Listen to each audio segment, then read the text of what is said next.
What's going on, everybody? This is dkdynamite, and today we're going to be talking about some news on the upcoming launch of additional Cold War content, some exciting announcements, and an unexpected report. Definitely stay tuned. But before we jump into that, be sure to hit that subscribe button down below, drop a like, and make sure you have notifications on to stay up to date with everything going on in Cold War Year 2, Warzone, Modern Warfare 2, and any other future Call of Duty as well. Enjoy some more nasty nuclear gameplay here in the background, and we also have a first look at a brand new weapon coming to Cold War Year 2. And I'm sorry, I'm kidding, but this image was definitely hilarious. I saw it over on Twitter, and it's very clearly a visual glitch that for some reason depicts hands without a weapon, and the hands obviously are morphed in a way so that your character looks right when holding a weapon. When you take that weapon away, clearly the hands just look all morphed and very creepy looking, something out of a horror movie. But figured I'd throw that on screen real quickly as a bit of a joke. But first and definitely foremost, you do have a very interesting claim from data miner Alex over on Twitter, who is saying there is still a chance we see Ravenov in Cold War. I know we've been talking about Ravenov, the Scythe, for a number of months. Different updates have popped up about these stories every now and again, but this one's interesting. So somebody out there asked for proof that Ravenov is coming,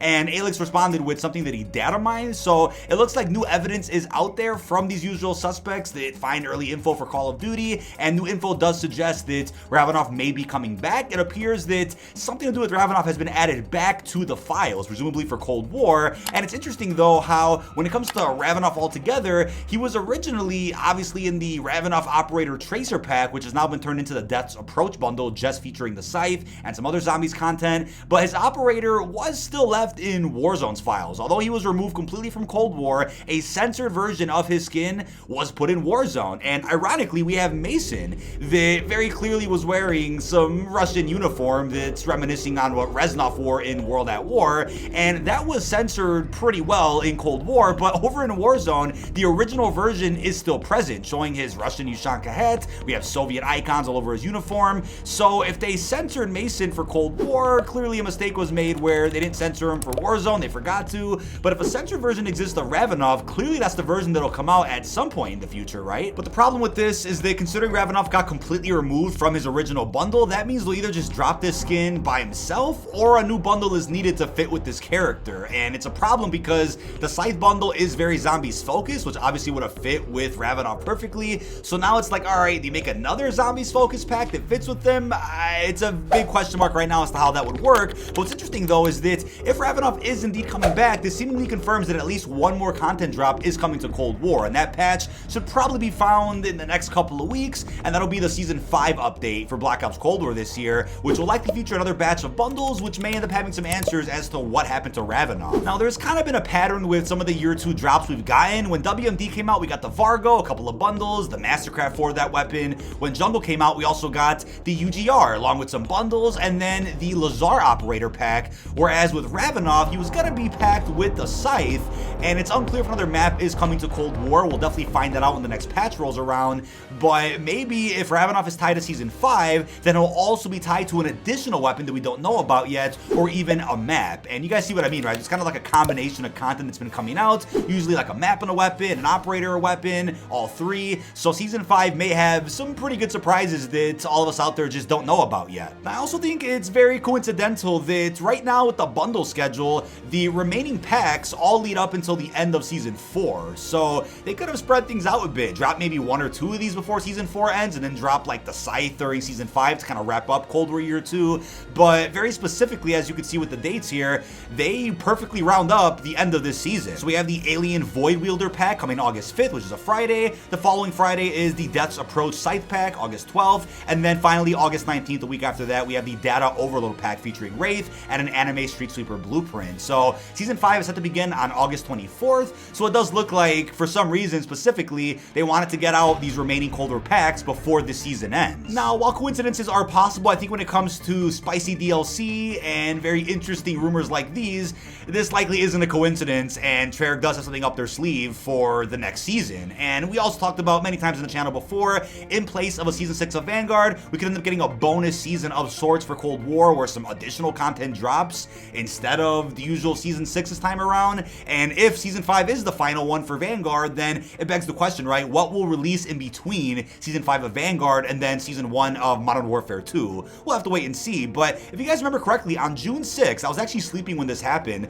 All of a sudden that morning, the Scythe actually went live in Cold War multiplayer and zombies. The unlock challenges, I should say, for that melee weapon. For MP, it was to get 2 kills while Ninja or Dead Silence are active in 15 completed matches, but then for zombies, it was to get 200 kills while insta-kill was active. Pretty simple challenges, and all of a sudden, people had to unlock the Scythe really quickly, and then within a good maybe 2-3 hours of that, the Scythe got removed from the game. But I've been told that some people out there who actually did that challenge managed to keep that weapon in their inventory. Other people out there weren't as lucky and actually lost complete access to the weapon itself, but I believe if you were close to unlocking it but didn't quite finish the challenge, Treyarch confirmed on their Trello board that I think when the weapon does officially release later this year, then your progress should probably be bumped up to like 14 out of 15 completed matches or 199 out of 200 kills for zombies. So it'll get you pretty far to completing the challenges themselves. So they're not going to make sure that your progress you might have put towards this weapon is completely reset. They'll give you something. So on the 12th, when the Scythe officially releases, I'll be live that morning, kind of going ahead doing some open lobbies, unlocking the base version of this weapon, and also enjoying the bundle itself. But I did want to go over those upcoming bundles in the case you guys missed out on my last video where we talked a little bit about something that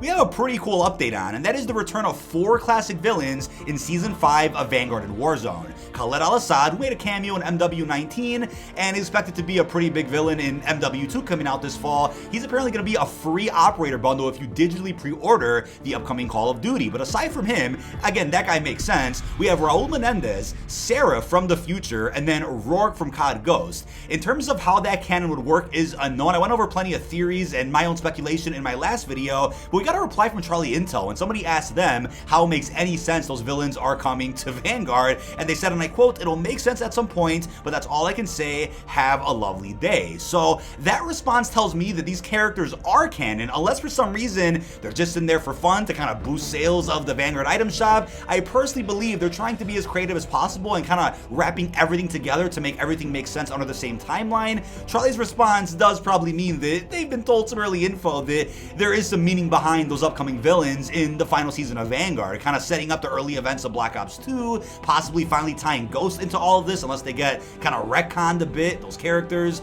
to where maybe the ending of Ghost takes place during a different year so it doesn't conflict with Modern Warfare. And then Seraph, I mean, they could maybe find a creative way to do that, but that is a little tricky considering she's from the future. Unless we have the possibility that the reason they'll be in Vanguard is just to say, okay guys, these are characters that'll be in Modern Warfare 2, but them being playable in Vanguard is just there as a pre-order incentive, not canon to like the 70s or 80s when Vanguard currently takes place in. I mean, if Menendez is in Modern Warfare 2, then it'll obviously be his older self, as we saw him in Black Ops 2, because that was 2025, and Modern Warfare 2 is going to be also in the early 2020s. And Seraph being around in Black Ops 3 and 4, which is like, what, 2040, 50, 60, I guess she could be young if she pops up in the early 2020s, Modern Warfare 2, so I guess if those characters were in Modern Warfare 2 and they just happen to be bonuses for Vanguard, they could still find a story explanation somehow. But I think regardless of what your favorite COD is, everybody out there is very interested in whether or not Modern Warfare 2 will even address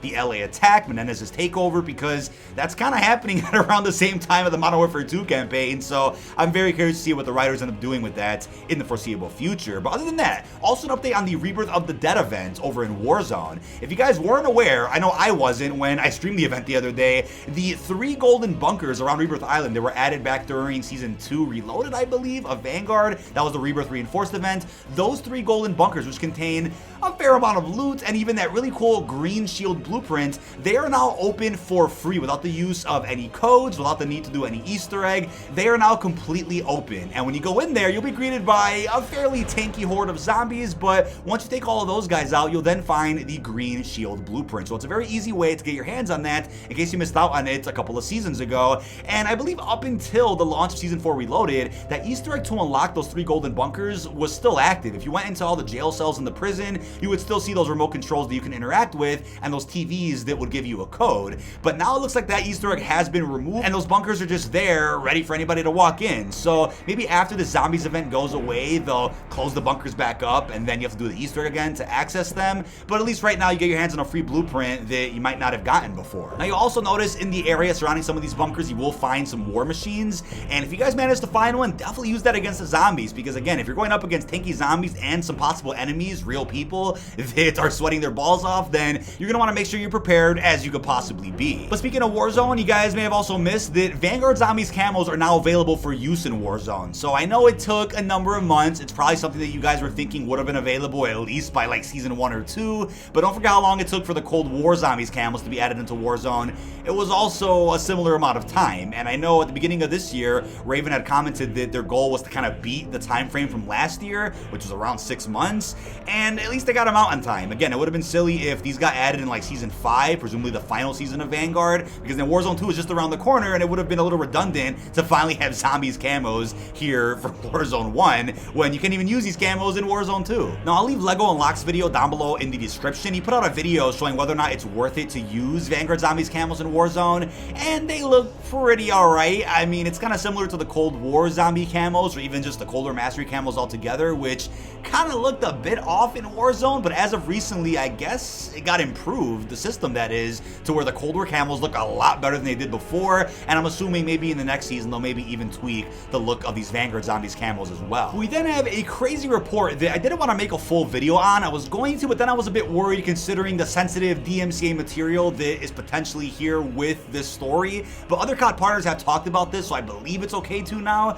And essentially what happened is this: there was some promo art posted for Season 4 Reloaded, and on that promo art, you were able to see a dog-looking skin, and then once Reloaded came out, a big batch of bundles got leaked by the usual suspects that data mine Call of Duty content, and in that batch, of course, was this Floof Furry Tracer pack. But then all of a sudden, the promo image changed for Season 4 Reloaded to where the dog skin on the image was replaced by a zombie from the current Rebirth event. Then all of a sudden, people did some digging and ended up finding out that this skin might potentially belong to somebody else that is not Activision. So we have somebody by the name of Salin5, I believe I said their name right, over on Twitter, who then posted this: "Hello everyone, I am Salin. I am the original artist that the upcoming COD Vanguard Samoyed skin was plagiarized from. I only just found out at the time of the announcement that my work was plagiarized. Even though I am also a COD player, I am very disappointed to see my work being plagiarized by a big company like Activision in this way.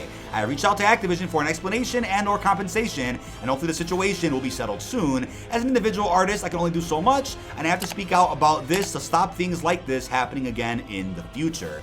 And you can see a lot of similarities with the skin itself, right? The patch being covered up, the part of the elbow being changed a little bit. I mean, even towards the bottom by the shoes there. There have been scenarios before, like in Black Ops 3, where the Shadows of Evil max ammo icon was of a Cthulhu monster, which also was taken from somebody else's work, and I think that person then filed a complaint against Activision, to which then the max ammo icon in Shadows got replaced by the one that's in the Giant.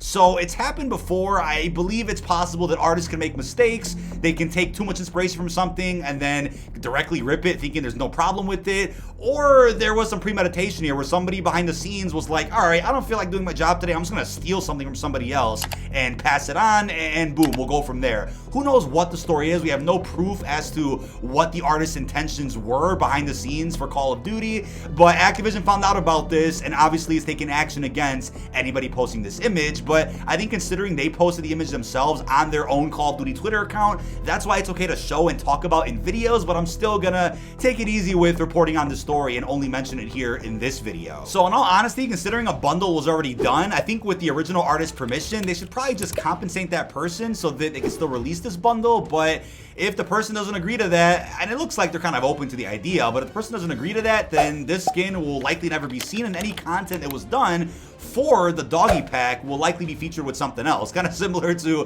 the Ravenov bundle in Cold War, how the items that were in his pack are still coming out with the Scythe, just without Ravenov. But that's not all when it comes to DMCA. Funny enough, a couple of hours, or maybe about a day after this happened, people out there started posting previews of what looks like unreleased blueprints and mastercrafts that are live in-game right now in Blueprint Gun Game. And we have like the anime pack, or that blueprint that's coming out with the really crazy dancing inspect animation. Even the Terminator mastercraft was visible. I mean, this is all through RNG, depending on what blueprints we end up getting in Blueprint Gun Game. People were posting clips of this on Twitter and started getting strikes for it. And we're like, wait a second, this is live in game though, so what's going on? And then shortly after, the strikes started getting revoked, which is great. People out there managed to get their tweets back up online because it was silly, but it looks like there have been some big oopsies going on behind the scenes over the last couple of days. And it's crazy how it might have even slipped past Sledgehammer's radar that these unreleased bundle blueprints or mastercrafts are already live in a multiplayer mode that's in Vanguard. But last and definitely not least, we have a very interesting claim from some other usual leakers online that apparently the trial machine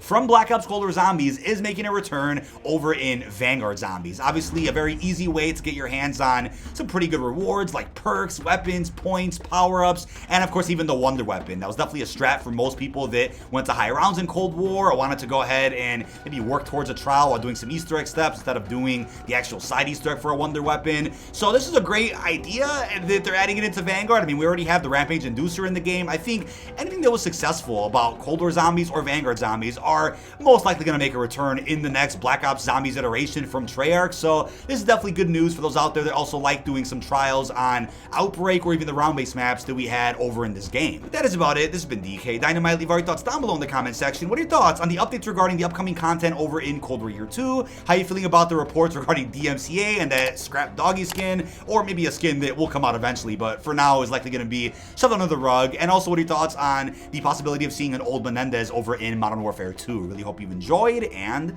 peace out, everybody.